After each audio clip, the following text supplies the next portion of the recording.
choking on seawater 150 feet below the surface. A terrified sponge diver yanked his safety rope like a lunatic, screaming through his copper helmet that he'd just stepped onto a seafloor covered in bloated, rotting human corpses. He wasn't looking at dead bodies. He was standing on the ruins of a 2,000-year-old Roman shipwreck and kicking a crusty green rock that was about to break the entire history of human intelligence. Hidden inside that rock were 30 precision-machined bronze gears, forming a handheld analog computer built 2,000 years before electricity was even a hallucination. How did ancient Greeks build an iPad out of bronze while the rest of the world was still living in wooden huts? To figure that out, we have to go back to a massive ocean storm in the spring of 1900.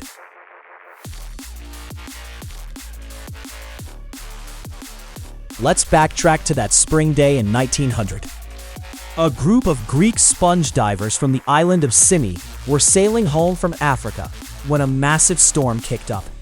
The wind was so violent that the captain, a guy named Dimitrios Kondos, had to run his ship behind a tiny, rock-faced island called Antikythera just to keep from sinking.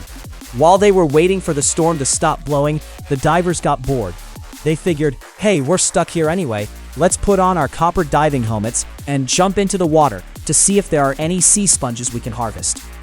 A diver named Elias Stadiatis strapped on his heavy lead boots, jumped into the water and sank down nearly 150 feet to the ocean floor. That's when the horror set in.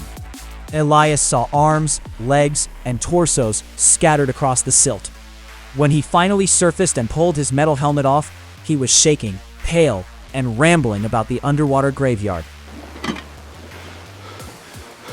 There are dead people down there, rotting on the floor! The captain thought Elias had lost his mind from nitrogen narcosis. So, Captain Kondos put on the suit himself, swam down to the bottom, and realized Elias wasn't crazy. He was just bad at identifying art. The corpses weren't dead people. They were dozens of life-sized marble and bronze statues scattered across the seafloor, lying in the wreckage of a massive Roman cargo ship that had smashed into the rocks around 60 BCE. The divers spent the next year hauling up mind-blowing treasures: bronze horses, statues of Hercules, glass bowls, and jewelry. There is something strictly geometric. I believe these might be actual bronze gear wheels. But on May 17, 1902, an archaeologist named Spyridon Staios was sorting through a box of crusty, unwashed junk from the wreck at the National Archaeological Museum in Athens. He picked up a lump of green, corroded bronze that was about the size of a shoebox. As we looked at it, a chunk of the petrified sea crust flaked off, and Staios froze. Staring back at him from inside the solid stone was a pristine, tiny gear wheel with tiny triangular teeth, precisely cut into a bronze plate. When Staios announced what he found, the scientific community essentially laughed in his face. This mechanism proves they understood the stars. Preposterous. The technology is too advanced. Historians believe that ancient Greeks only knew how to make basic things, like levers, ramps, and wooden wheels. Gears this complex weren't supposed to exist for another 1,400 years. Prominent scientists literally wrote papers claiming the item was too advanced and must have been a clock dropped off a Dutch merchant ship in the 16th century that randomly landed on top of the ancient Roman wreck. They couldn't accept that ancient people were smarter than them.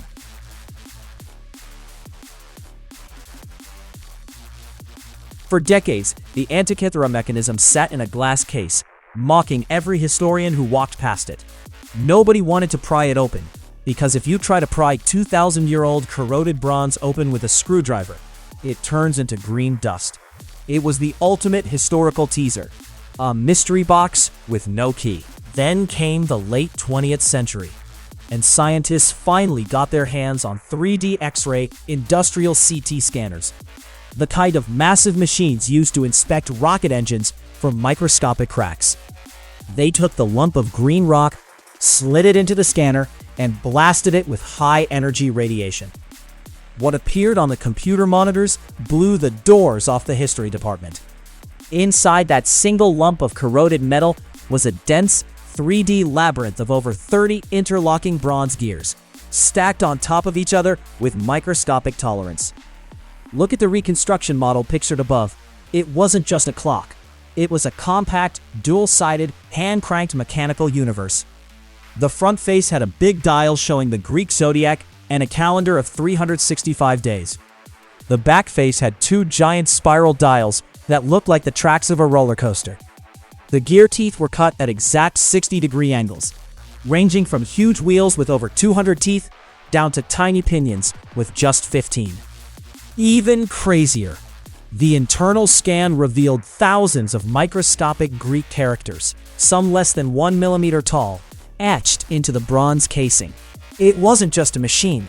It came with a built-in instruction manual printed right on the metal doors.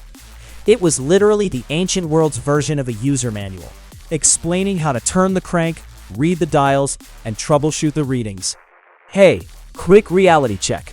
If you're currently sitting there amazed that some guy in a bedsheet 2,000 years ago was casually building mechanical computers out of bronze while the rest of the world was still figuring out how to build sturdy wooden roofs, go ahead and hit that subscribe button for Reality Unsealed. We tear down the boring versions of history and bring you the raw, unhinged, high-tech truth. Subscribing is totally free. It keeps us from getting swallowed by the YouTube algorithm, and it proves you're smarter than a 19th century historian. Let's find out what this machine actually did. So what do you use a 30-gear hand-cranked bronze box for? Were they playing ancient Tetris? Was it a fancy tax calculator? No. The Antikythera mechanism was a mechanical cosmos simulator. It was an analog computer designed to calculate the exact position of the sun, the moon, and the planets across the sky for any date in past or future history. Here is how you operated it. You grabbed a small wooden hand crank on the side of the box and turned it. As you turned the handle, all 30 gears inside started spinning simultaneously at different speeds. The sun and moon tracker.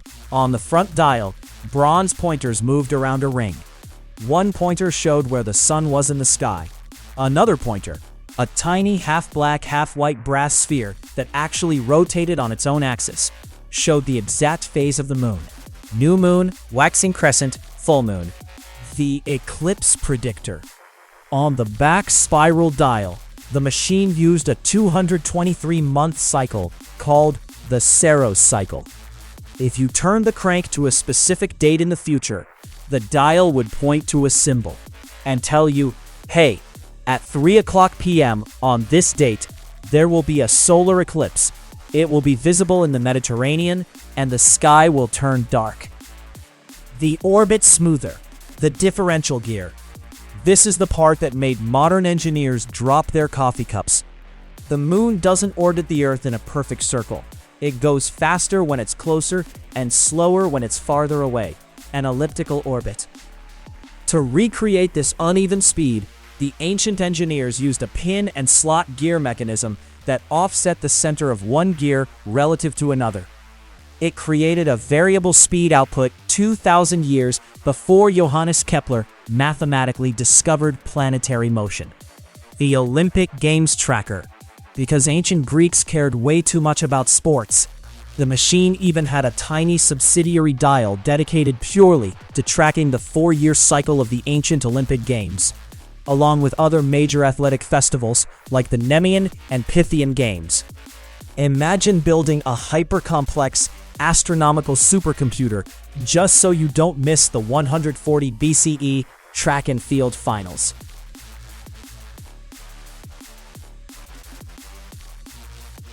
Why don't we have steamboats in 300 CE?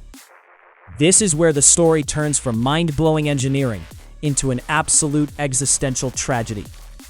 If ancient Greek craftsmen in 150 BCE had the metallurgy, math, and mechanical skill to build a handheld analog computer with 30 differential gears, why didn't the Industrial Revolution happen 2,000 years ago?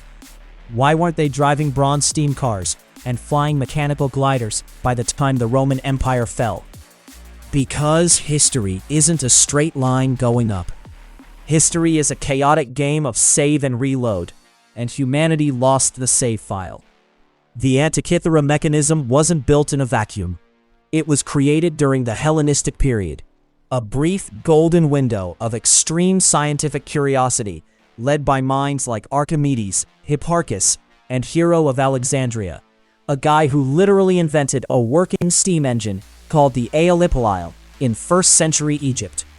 But then the Roman Empire rolled in.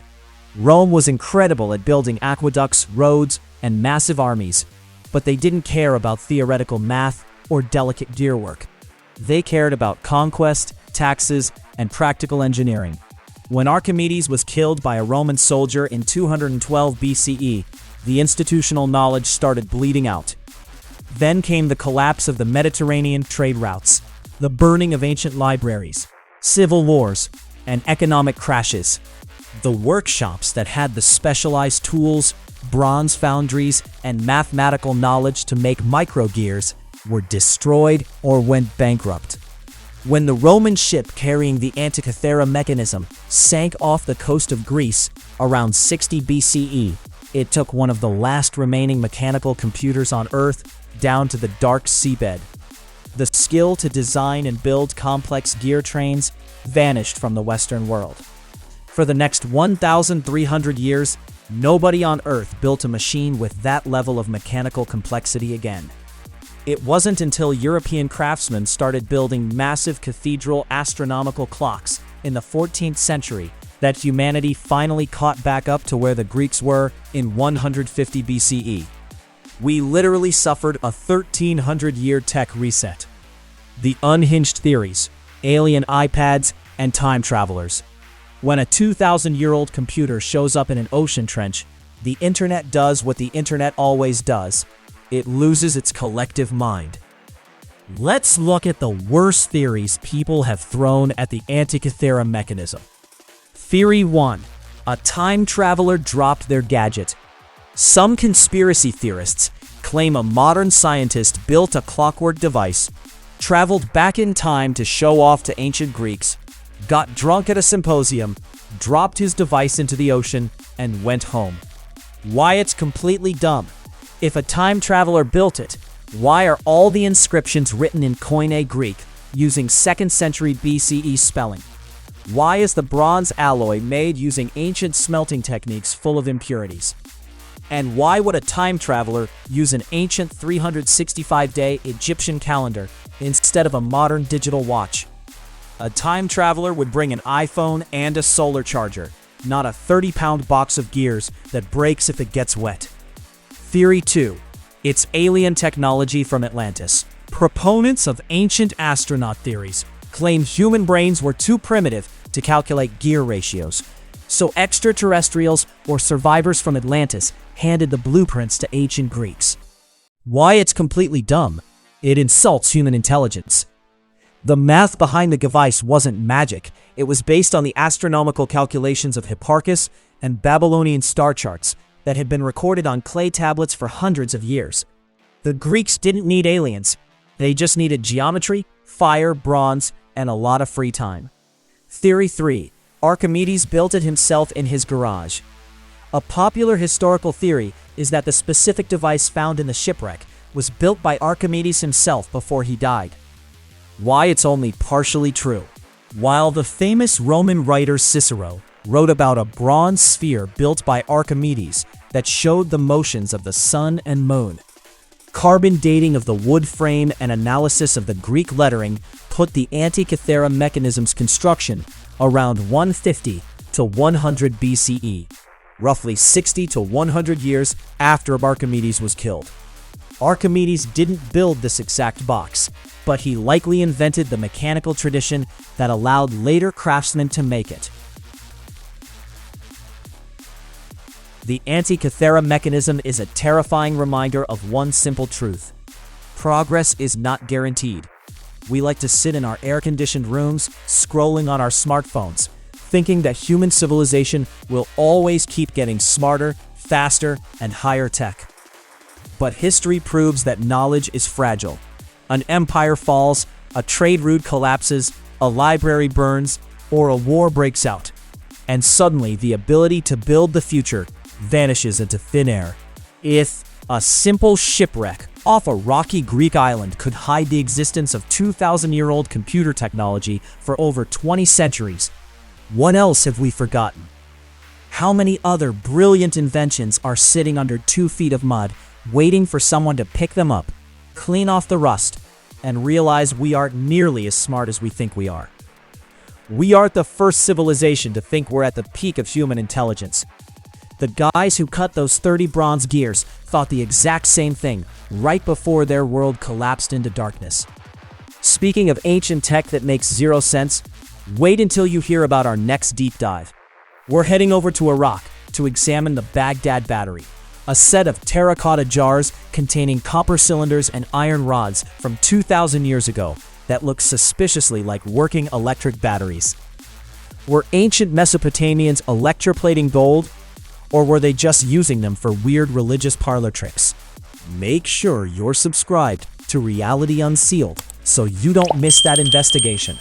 Hit that notification bell, drop a comment letting me know if you think we're headed for our own tech reset, and stop leaving your expensive gear on ancient Roman ships. See you in the next Reality Check.